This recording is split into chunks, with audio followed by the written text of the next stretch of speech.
Okay, let me get there. Come on, turn a little bit. Okay. That's all this out, right? How many of you guys thought when we started this and we are going to talk about memory verses that you thought there's no way I could learn or memorize scripture? In the beginning. Yeah. And how many of you guys are surprised that you were able to do as well as you were today? Okay. We can do it. It will get easier. That doesn't So- mean we want to do 2 or 3 each week. No.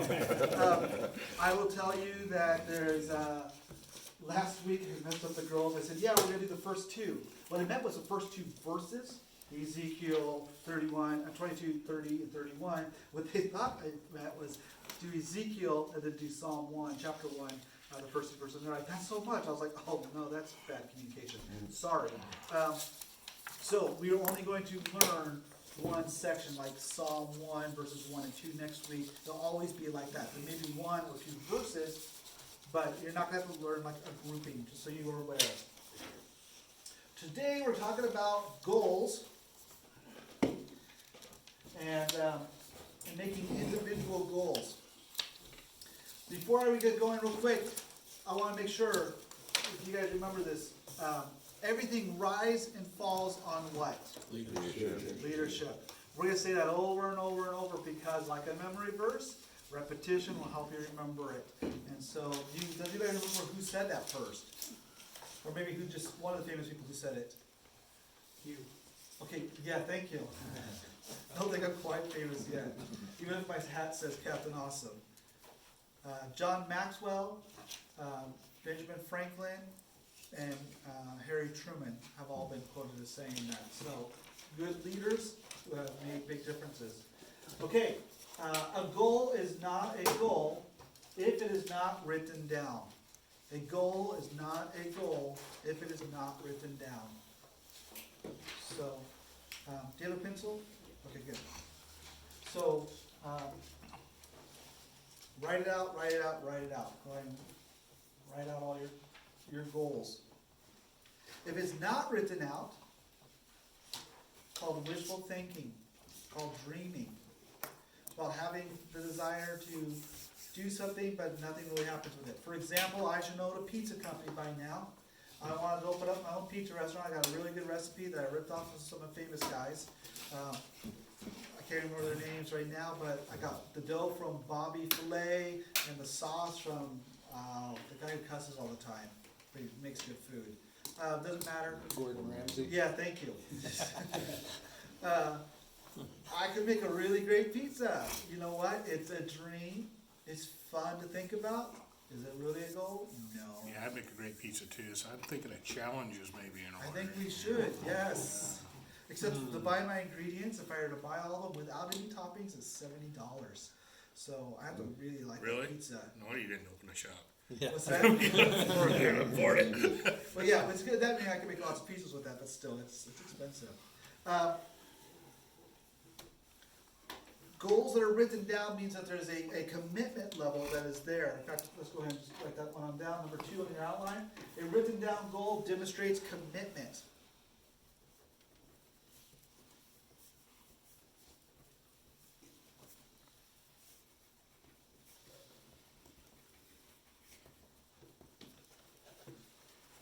People will say, well, is it really important to get married? Well, we live together. We love each other. We've been with each other for years. Is it really important for me to get married? Can't I just be married without having to go through the paperwork and the whole ceremony? Well, there's a couple of things that men tend to fear. First is getting audited by the IRS. Really? Yeah. 2, speaking in front of public, in front of a group of people. Public speaking, and then 3, commitment. Men tend to fear commitment, oftentimes because they're afraid of failure. We don't like to fail. I don't know if any of you guys, I am that way. I hate the idea of failing. So when my wife asks me a question or is talking to me, I will think about the answer for a good half hour before I give her an answer. She's like, "Are you listening to me?" You know, she wants to have this conversation where we figure it out audibly, just with each other. I, however, want to think about the answer that I give, so I make sure I give the correct answer, because I don't want to fail and give the wrong one. We are afraid of commitment. People who say, we could just get married and not actually have the paperwork and do any of that stuff. Well, let's talk about that. Let's say you were to sell me a house for a $200,000 here in Mill City. And I came to the house, I checked it out, I love the house, I said, I want to pay you $200,000 for this house. But I don't want to fill out any paperwork. Can we just shake on it? How many of you guys are going to feel comfortable with that? As long as your hand has $200,000 in it. Yeah, as long as I get the cash in my hand, as long as it's in your hand. We want commitment of signing the legal documents. There is a commitment. Even if I gave you the cash, you know, there's a chance that we don't get it okay with the government. Then I cause a problem with the house and do something, and then suddenly you are having to pay for whatever I did to cause some type of destruction. Commitment is really great for wives. Wives love commitment. They get security from commitment. That's why it's really important that when we get married to our spouses, they feel much more comfortable because they now know you are committed. You're not just going to leave in a week, or in a month, or in a couple of years. Is this like a feedback type of situation, You or can is give me this feedback, just yeah, telling go me ahead. how I feel? For one, I totally disagree on your goal that's written down is just a dream. I have a goal to get my new teeth. I didn't write it down, but I'm doing it. Got my passport, saved up $12,000, on my way to Mexico as soon as I get the slip from the... I don't believe that you have to write it down. I've never written down my goals, and I've accomplished many of them in my life. But I think we've But I accomplished think more. writing them down might serve as a, I don't know, some kind of memory type of thing, but Well, I let's don't think keep it going has to through be this, because some of the written things that down. you have done are talked about in here, and I think that's why you're more likely to get your teeth fixed, because of the things that you have done, which you'll see, you're like, I've done that, and that kind of reinforces it. But we'll talk about it a little bit more. Here's why. So let's go ahead to the next one. A written down goal can be reviewed often. A written down goal can be reviewed often. The biblical word for that is to meditate. You're meditating on your goals. You're thinking about them. It also gives you that repetition. You're repeating it over and over and over, like the verses that you learned. Because you had to keep going over and over and over it, you remembered it. Remember your multiplication tables? And how we all had to sit there, and I think it was like 3rd grade, and memorize that table. And as a repetition, you had to keep filling out that same form. I just remember I liked the one that said 0 and the one that said 144. You know, I knew those ones. And any of the ones that were in the 0 or the 1s columns were great. Once you started getting to like the 7 times 8, I was less excited. But repetition helped us remember it.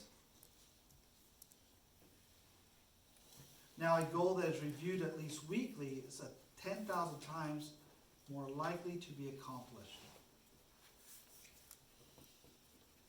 Now, this is not a scientific number. This is just a made-up number. You know, 82% of all statistics are made up on the spot. So, this is one of those. Well, you know, I did coach baseball for a lot of years. They say to break a bad habit takes 8 to 10,000 repetitions to do it properly, to break a bad habit. So there really is something to So that. there's some merit to it. Yeah. Yeah, I've heard of it. Okay, that's good. And that's probably what he got it from. He just wasn't, the dude who wrote the material got it from that. But he's like, you know. But it's the idea of having a daily habit. So when you do it every single day, you're more likely to remember it. And it's rarely ever forgotten. But if you do it once a week, you might do it the first week, you might remember the second week, then the third week you forgot, the fourth week you kind of go, oh yeah, I need to do that. So then you do it the fourth week, but then you forget the fifth week and the sixth week, and eventually you stop doing it. But having it where you're daily reading it, it challenges you to follow through on those goals. and make it a daily habit in your life. A written down goal can be shared with a friend to hold you accountable.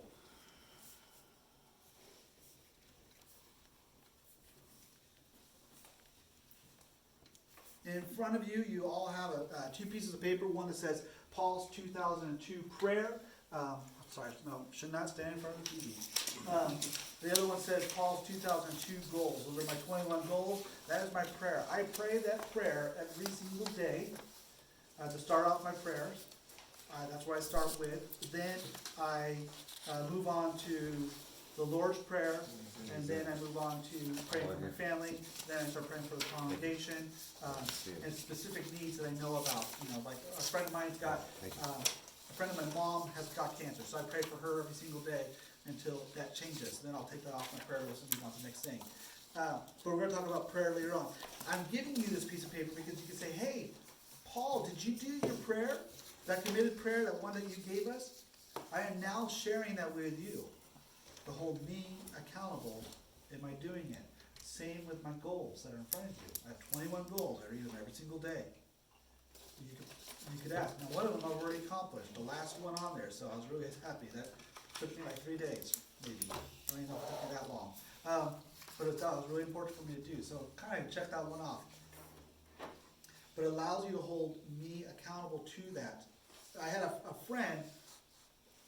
I'll go really quick on the story. I had a friend, his name is Jim Ryan. Jim Ryan was the senior pastor of the church that I grew up in. He's the senior, he still is the senior pastor of the church I ended up being a children's pastor in. The first time I was ever a children's pastor, I was at his church. I was with him a couple of years in ministry, and one day he comes to us in our staff meeting. Now mind you, this is a church of about 1,000 people. And he comes to us in our staff meeting and he says, I want you to know that for the last few years, I have not been reading God's Word and I have not been in prayer. And I need you to hold me accountable to doing that. We were all shocked. We all assumed he's a senior pastor. Of course he's doing those things, right? I mean, that's what senior pastors are going to do. It's the expectation. But he didn't have anybody to hold him accountable. And so by coming to us, we were able to hold him accountable and help him grow spiritually. So everybody needs that accountability. Having it where it's written out allows you to reread it, allows you to share it. I'll tell you, Mason's got his goals for us to hold him accountable. He's got them taped to the mirror of his bathroom. And he's already yelled at his sister for drawing on it. But it's in his bathroom. Everybody in the family can see it. My wife has it on the kitchen fridge. I want to tape it to my bathroom window. I still need to talk to my wife about that because it's her bathroom window, or her bathroom mirror, I mean. Not my bathroom mirror, it's her bathroom mirror. So maybe she'll let me just tape, I don't know, I gotta figure something out.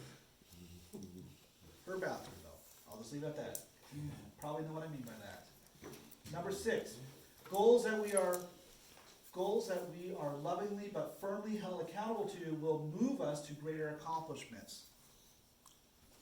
You can even change that to significant, magnificent, whatever word you want to add. Circle the greater. When you are held to your goals, it helps you accomplish them, and then your goals get bigger, and then it helps you to accomplish the next biggest goal. And like weights, they get bigger and bigger and bigger, but you're also getting stronger and stronger and stronger.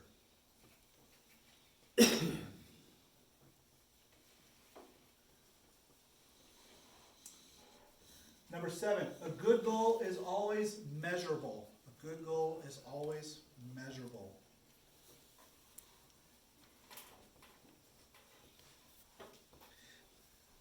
A goal that is not very good is saying, I will be a better husband. How do you measure it? Can I come up to you the next year and say, hey, so are you a better husband? Well, I don't know, I think I am. How do you measure, are you being a better husband? Well, okay, on my goals there to make me a better husband, I'll pray for my wife every single day. That's a measurable goal. Did you do that? 75% of the time. Okay, well, that's good. You need to pick it up a little more. Probably you do that more often, okay? I will take my wife out on a date twice a month. Did you accomplish that? It's a measurable goal. one of my goals is to ask my wife, I'm stealing this from D. Duke, is to ask my wife when we go out on a date to say, okay, honey, what is one thing I can do that would make your life happier? That would make me a better husband? What is one thing I could do that will make me, I'm not gonna do this all at once, like, I'll add these things in over time. What is one thing I could do that would make me a better pastor? What is one thing I could do to make me a better father? You know, those are the questions I could ask, so I could increase those, but that makes me, in some ways, a better husband, because now I'm getting feedback from my wife. You guys ever heard of the Love Bank? Yes, 5 love languages. One of my What? favorite. The 5 love languages? Well, that's part of it. Okay, But the yeah. love bank, you always wanna put into your wife's love bank, you don't wanna Yes. withdraw from it, Yes. vice versa. That's what me and my wife do, we ask, how's your love bank doing? And she says it's, been depleted a little bit, she'll tell me, That's good. Jokey, and then we'll talk about why. Not your one. Oh, yeah, she will. It looks That's like good. That's what we want. It looks like the girliest book in the world, and if you want a copy of it, I got a couple of them upstairs, because I whenever I find it, I always buy it. Like if I find it at a used store, I immediately purchase it and pass them out.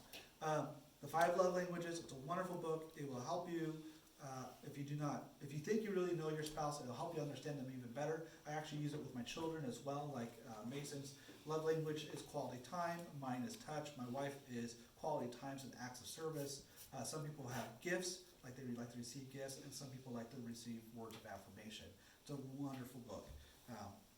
Doesn't look very masculine, so I don't see most men being like, let's pick up this book. However, I don't know how I got reading it. Somehow I read it, even though it looked like a girl book. I think somebody told me I needed to read it for a class. 'Cause that was He the read way- it, so I'll read it. What's that? Okay, yeah, No, yeah. actually, I read, there's one out there, if you ever really wanna dig into your relationship with your wife too, another good source is called, oh gee, I'm going blank like crazy. Marriage Builders. MarriageBuilders.com. Have you seen that one? You go on there, it's real extensive, but in the beginning it'll break down everything real fast. And you'll learn more about relationships, yourself and your spouse than you ever thought you could learn. More than you can remember, but you'll pick up little things you can use. Cool. The next one, those are good, by the way, and I haven't read Marriage Builders, but I will look that up. And since it's on video, I'll remember where to look. The more measurable the goal is, the more motivational it will be. The more measurable a goal is, the more motivational it will be.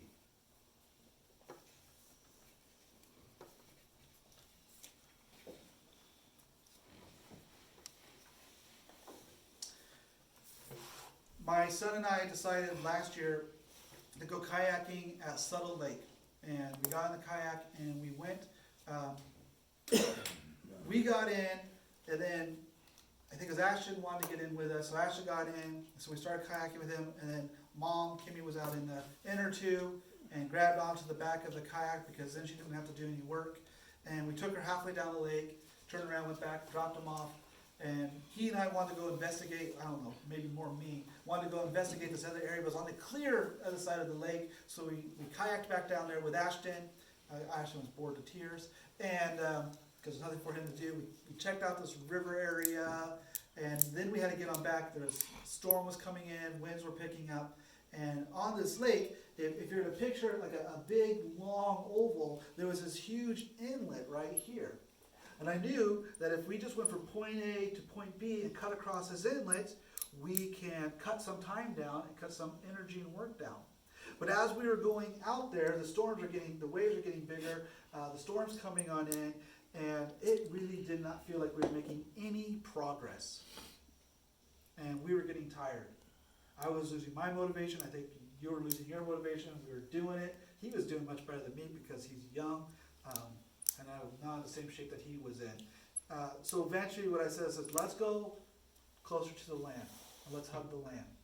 As soon as we hugged the land and got close to the land again, suddenly the motivation kicked up. We started moving faster. We started we're making progress. But when we were in the middle of the lake, and we're canoeing or kayaking out there, and we're going, it didn't look like we were making a lot of progress. So what was the difference that made it easier for us to kayak next to the shore versus being in the middle of the lake? You see the movement of the shoreline. The landscape Yeah. was going back I can see the trees going by. When you can see you're making progress, it's much more exciting, because it's measurable. We're able to measure the distance. Oh, we're passing up that tree, we're passing up this rock. We're more motivated. So having measurable goals helps keep you motivated. It gives you renewed energy versus being discouraged. Number 9, I went the wrong way. A good goal is achievable. You need to set goals that are achievable. I'm going to encourage all of you to have at least what we call a WIG, one WIG. It's wildly important goal. My WIG is to go on a photo trip this year and get out and do one photo trip, one overnighter. I could take a kid with me, but just where I go out and take pictures. I like hiking and photography. And so that's my WIG. I encourage you to have one WIG. I do not encourage you to have lots of WIGs. Lots of WIGs are things that are harder, and so if you don't accomplish them, we tend to feel down on ourselves. But one WIG. Vicky, who was here a couple weeks ago and spoke, her WIG, does anybody remember what it was? Yeah, go skydiving. Yeah, go skydiving. And that's a great WIG for her. I'm not doing that one. But I'm happy that she's doing that. That's her excitement, and she's going for that this year. What word are you saying, or what? Her WIG, wildly important goals. Okay, well, I was lost with it, so I don't know. Sorry. Wig. Yes, you're one WIG, you're 2 pays. Yeah, So no, well, I could use wild- one, but I mean, no. Wildly important goals. Have one wildly important goal. Fun. Number 10, unrealistic goals demotivate us and tend to make us goal shy. And Paul, are you talking about, these are individual goals, or would these be like couple goals, or could they be both? Well, like these are your own individual goals, and so go through each goal, make sure it's one that's achievable, and not so far-fetched. Like, for example, for me to say, I wanna lose 170, I wanna get down to, my weight down to 170. There is not a chance in the world, even though that's what the scale said I'm supposed to be at, I am not gonna reach that goal. So I'm gonna set something that's more achievable. You know, my goal is to get down to 205. I don't know if I ever wanna get down to 170, that's a lot of work. So, right now, I'm good with 205. And just go through every single goal like that. Okay. Does that answer that question? Well, I was just thinking, these are for us individually, not setting Yes. them with your couple, or your spouse, or No, something like that. this is just for you as an individual. Yes, I get what you're saying now.